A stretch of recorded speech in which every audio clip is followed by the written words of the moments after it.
How's it going, guys? So today I'm gonna give you a sneak peek of the tiny house that I just bought last week. Now I bought it used from an architect who designed and built this house from the ground up about 2 years ago. So I took it into my hands and I'm gonna make a few changes to it, but I'm gonna give you guys a quick tour before that happens. So let's go inside.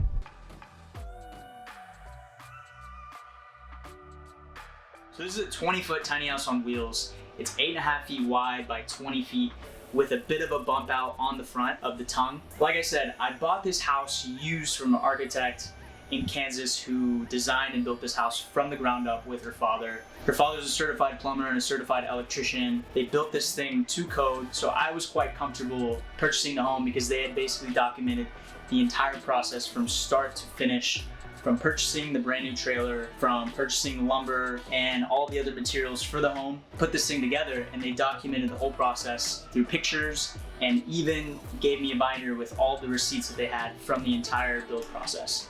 So like I said, I felt very comfortable purchasing this used tiny house, which is something that a lot of people don't really see as an option. You know, you see a lot of people trying to build their own houses, which is a great opportunity to learn hands-on and really know what's inside of your home. And then you see a lot of people who hire out builders to help build them their home.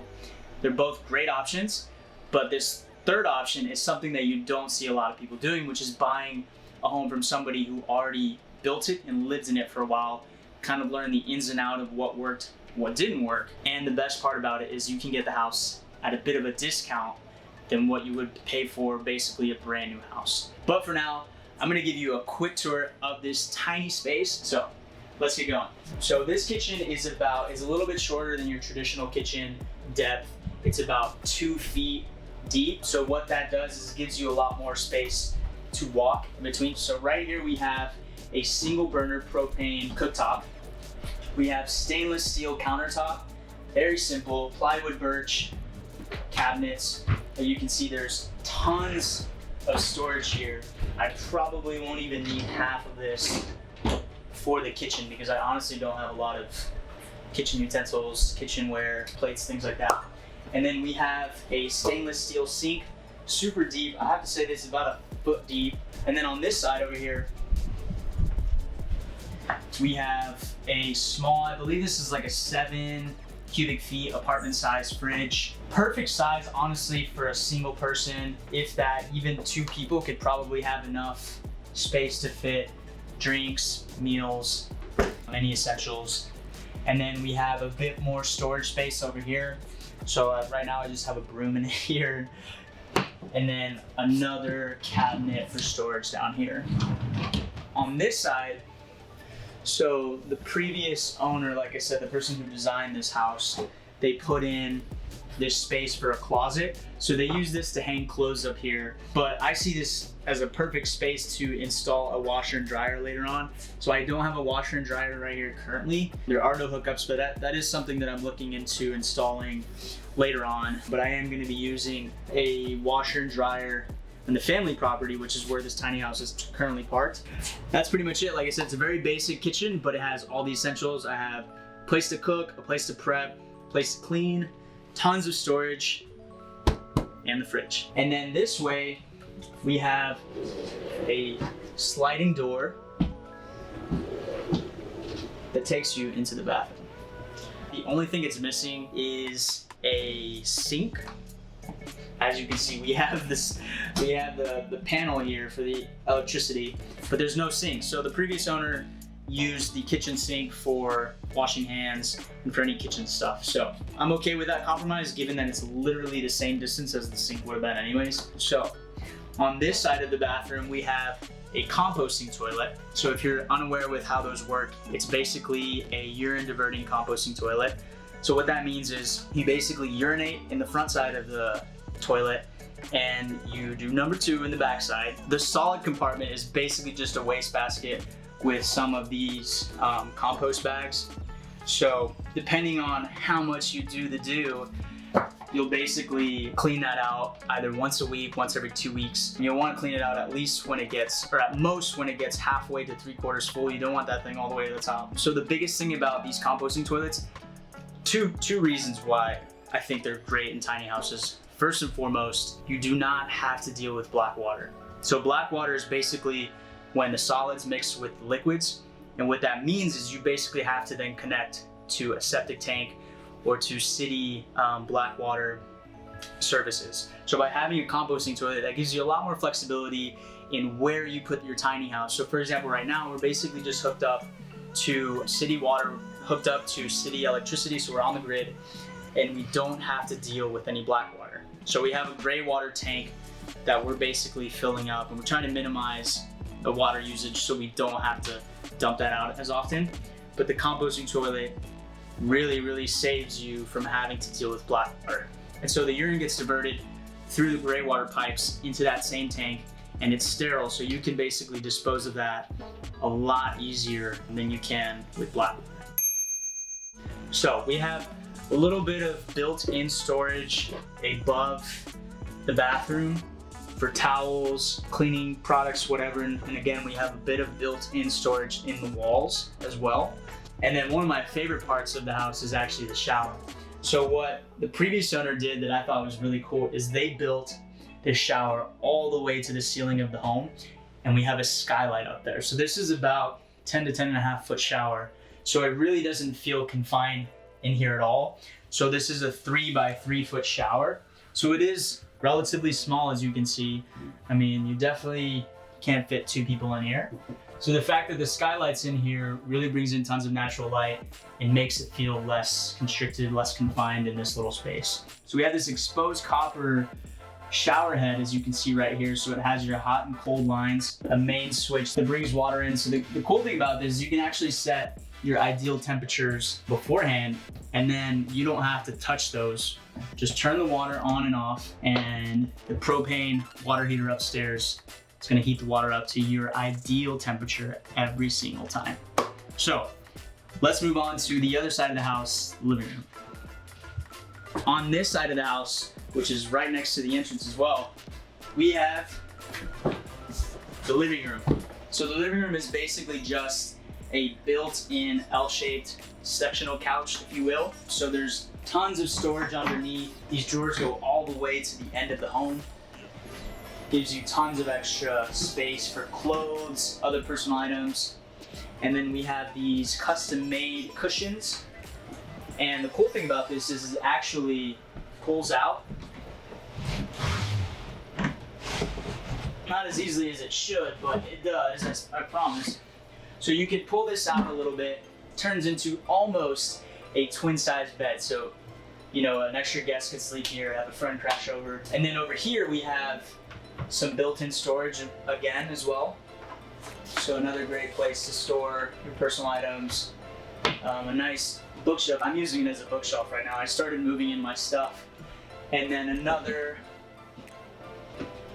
little bit of built-in storage. We have some more storage over here. So this house, for as small as it is, 20 by 8.5, just over 165, 170 square feet of floor space, excluding the loft, actually has tons of storage. And then on this side over here, we have this propane furnace. It's hooked up to the propane tanks outside. So like I said, the previous owner who lived in Kansas used this pretty much in the falls and the winters, early spring, because it gets a lot colder over there. It snows over there. But because we live in Austin, Texas, probably not going to be needing this bad boy. So I'm actually thinking of taking this off, getting rid of it, and I'm probably going to be putting a TV up here, which is going to serve as a second monitor for editing videos and doing work and so forth. And Netflix. Can't forget the Netflix. And then another cool part of this house is this kind of bump out over here. So this, I'll show you on the outside. This is basically a utility shed, the top of the utility shed that was built in over the tongue of the trailer. So this bumps out an extra 2 feet or so. I'll get up here just to show you. Probably not as comfortable for someone over 5'10" or 6 feet, but luckily because I'm short, this is actually a decently comfortable place to hang out, read a book, probably not take a nap. Overall, lots of built-ins. So that's it with the living room. There's not much here. So right next to the living room, we have this cool little desk that was built in. Has tons of storage here as well for personal items, work stuff. So I do run Dream Big Live Tiny from home, so I'm gonna be basically working from here when I don't feel like going into an office. I could eat there if I need to, but I'm probably gonna be using it mostly for work. So these stairs, the only thing I kind of noticed with this workspace is it's kind of constricts the space, the wall space here. So this may be a project down the line that I think of some creative solution to either be able to lift these stairs up here, maybe hook onto the wall so you can kind of get them out of the way while you're working. Or I've actually put out a video before of some stairs that actually fold into the wall.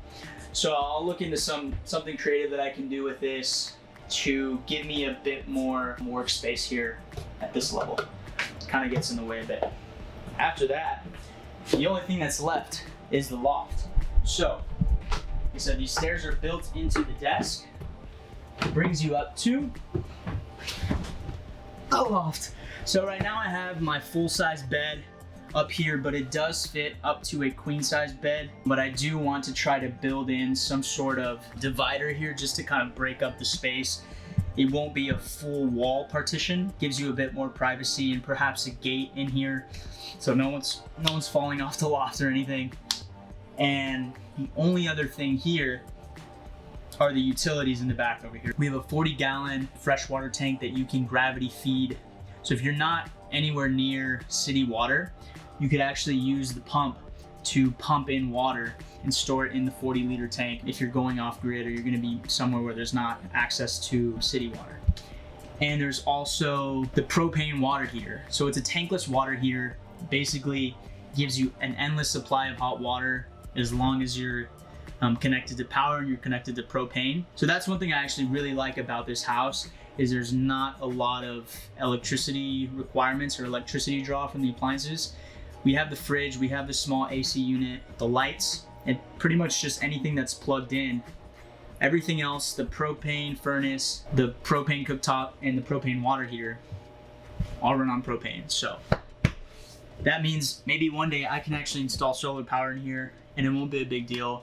Won't have to get too much capacity in there. So that's something I'm looking into in the future. But for now, we're connected to city utilities, so it's no problem. So that's pretty much it, guys. It's a very simple tiny house. I posted and made videos of a lot of more extravagant tiny houses in the past with a lot more appliances, more luxurious fixtures, a lot bigger, that's for sure. But the thing is, it's just me living in this. So I was looking for something that had all the essentials that I need. I needed a place to cook. I have that. I needed a place to store all my stuff. I have more than enough storage.